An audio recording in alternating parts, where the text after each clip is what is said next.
नमस्कार, कचहरी बहस पडकास्टमा स्वागत छ। उपस्थित छु म अम्बिका। कचहरी बहस पडकास्टको आजको श्रृङ्खलामा कुराकानीका लागि मसँग विगत 17 वर्षदेखि पर्वत जिल्लामा रहेर पत्रकारिता गरिरहनु भएका सुमनजङ थापा हुनुहुन्छ, जो पछिल्लो समय लालटिन मिडिया प्रालिका प्रबन्ध निर्देशक पनि हुनुहुन्छ। आजको श्रृङ्खलामा यो 17 वर्षको अवधिमा आएका उतार चढावका बारेमा कुराकानी गर्नेछु। स्वागत छ। धन्यवाद अम्बिकाजी, तपाईँलाई। आराम हुनुहुन्छ? ठिकै छ, आराम छु। अब यो पत्रकारिता पेसामा आबद्ध हुनुहुन्छ, कहिलेदेखि र के कारणले यो पत्रकारिता पेसामा लाग्नुभयो? अब म पत्रकारितामा लागेको त 16-17 वर्ष भयो।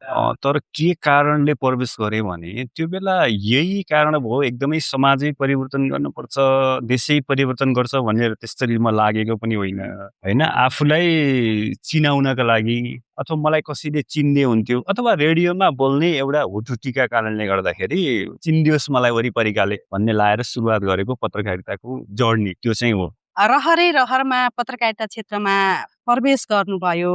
अब प्रवेश गरिसकेपछि त धेरै उतार चढावहरू पनि आयो होला। निरन्तरता दिनु भएको छ पत्रकारिता पेसालाई कि अन्य केही पेसा पनि रोज्नु भएको छ? यस्तो वर्षमा सबभन्दा उतार चढाव आउने क्षेत्र भनेको सायद पत्रकारिता हो, होइन? अब म पनि पत्रकारिता सुरु गरेर रेडियो पत्रिकामा काम गर्दै 5-6 वर्ष काम गरेपछि म चाहिँ केही आर्थिक रूपमा पनि जो गर्नुपर्छ, पारिवारिक जिम्मेवारीलाई पनि पुरा गर्नुपर्छ भनेर गर्दै आएको पत्रकारिता क्षेत्रलाई केही विश्राम दिएर र फेरि म फर्केर आएर पत्रकारितालाई निरन्तरता दिन्छु भन्ने सोचेर म विदेश लागेँ अध्ययनका लागि। जुन अध्ययन भने पनि त्यसको अन्तिम भनेको कमाउनु नै थियो, होइन? लक्ष्य बोकेर म जापान प्रस्थान गरेँ। 5-6 वर्ष जापान बसेँ र चाहिँ मेरो पत्रकारिता विदेश गएपछि रोकियो अनि त्यसपछि फर्केर आएँ। पर्वतमै हुनुहुन्थ्यो, जापान पुग्नुभयो, जापानबाट फेरि नेपाल आउनुभयो। नेपाल आइसकेपछि पनि फेरि पत्रकारिता पेसामै हुनुहुन्छ। यस्तो रहेछ क्या यो पत्रकारिता क्षेत्र, मिडिया क्षेत्र अथवा भनौँ यो आर्टको क्षेत्र चाहिँ अलिकति यसमा नशा हुन्छ क्या, होइन? एक किसिमको नशा हुन्छ। तपाईँले सुरुवात गरिसकेपछि यसलाई अन्त्य गर्न सक्नुहुन्न, होइन? फर्केर आइसकेपछि एउटा यस्तो भयो, केही चाहिँ घटना पनि घट्यो क्या बिचमा। खासै म फर्केर देशकै सेवा गर्न आउँछु अथवा समाजै परिवर्तन गर्न आउँछु भनेर म आएको पनि होइन। पत्रकारिता निरन्तरता दिन्छु भनेर फर्किया पनि होइन जापानबाट नेपाल आउँदा। यो मलाई डिबी परेको थियो अमेरिका जानलाई। त्यसबाट म जापानको बसाइ छुट्याएर चाहिँ नेपाल आएँ। 2019तिर कोरोना कोभिड आयो, त्यसपछि अमेरिका पनि सकियो। अनि त्यहाँ बस्दै गर्दाखेरि मैले काठमाडौँ थिएँ। कोरोना आइसकेपछि म गाउँ फर्केँ। गाउँमा फेरि साथीहरूले म पत्रकारिता गर्दै गरेको मान्छे, तिमी पहिला मिडिया हाउस खोलौँ भन्नुभयो। ल ठिकै छ, अब सुरुवात गरौँ, यत्तिकै बस्नुभन्दा भनेर मिडिया हाउस सुरु गरियो र फेरि अहिले यहाँसम्म फेरि निरन्तरता दिइरहेको छु पत्रकारितालाई। तपाईँ त लालटिन मिडिया प्रालिको प्रबन्ध निर्देशक पनि हुनुहुन्छ, एक हिसाबले मिडिया हाउस सञ्चालक, मालिकै सञ्चालक। हजुर। अब तपाईँले सुरुवाती चरणमा चाहिँ पैसा कम भयो, केही आर्थिक रूपमा सम्पन्न हुनुपर्छ भनेर विदेशतिर लागेको मान्छे आएर मिडिया सञ्चालन गर्नुभयो। अहिले तपाईँकोमा कर्मचारी पनि हुनुहुन्छ, होइन? अनि कसरी व्यवस्थापन गर्नुभएको छ आर्थिक? यस्तो यो पहिला पनि पैसा कमाउन बाहिर गइयो, होइन? मिडिया क्षेत्रमा पैसा भएन भनेर एक किसिमको सन्तुष्टि त हुन्छ है फेरि मिडियामा। अहिले पनि म सन्तुष्ट छु, पैसा मात्र नकमाएको, होइन? तर कर्मचारी यसो हो, धेर थोर मैले जानेको केही सिपहरू, मैले डकुमेन्ट्रीका कामहरू गर्छु, होइन? केही विज्ञापनहरू मैले चाहिँ काम गरिरहेको हुन्छु।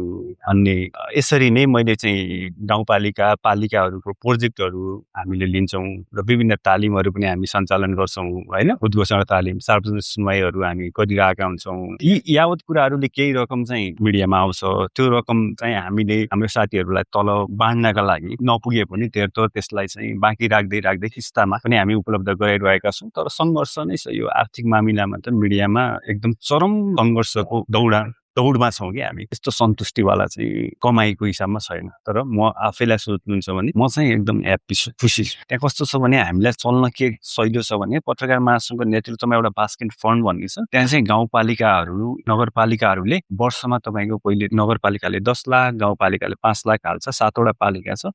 त्यसले 40-50 लाख रुपियाँ चाहिँ उनीहरूले चाहिँ पत्रकारको तपाईँ तालिमहरूका लागि अथवा उनीहरूलाई चाहिँ अलिकति क्रिएटिभ बनाउनको लागि, रचनात्मक बनाउनको लागि भनेर पैसा छुट्याएको छ। अबको तपाईँको योजना चाहिँ के छ? योजना के छ भन्नुहुन्छ भने मैले सोचिरहेको छु अब यो लामो समय सङ्घर्ष गरियो म बाहिर फेरि जान पर्ने स्थिति सिर्जना भएको त होइन भन्ने खालको आउँछ थट नआएको होइन अब नेपालमै केही गर्नुपर्छ भन्ने कुरा पनि छ।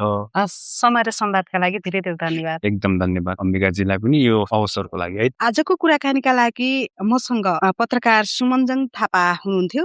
पक्कै पनि तपाईँले उहाँका विचारहरू सुनिसक्नु भएको छ। तपाईँलाई आजको कुराकानी कस्तो लाग्यो जस्तो लाग्यो त्यस्तै सल्लाह सुझाव चाहिँ तपाईँले अहिले जुन प्लेटफर्मबाट हामीलाई सुनिरहनु भएको छ त्यही प्लेटफर्मको तल कमेन्ट बक्समा गएर कमेन्ट पनि गर्न सक्नुहुन्छ। हवस् त आजका लागि यति नै। अर्को श्रृङ्खलामा नयाँ प्रस्तुतिका साथ उपस्थित हुनेछु। नमस्ते।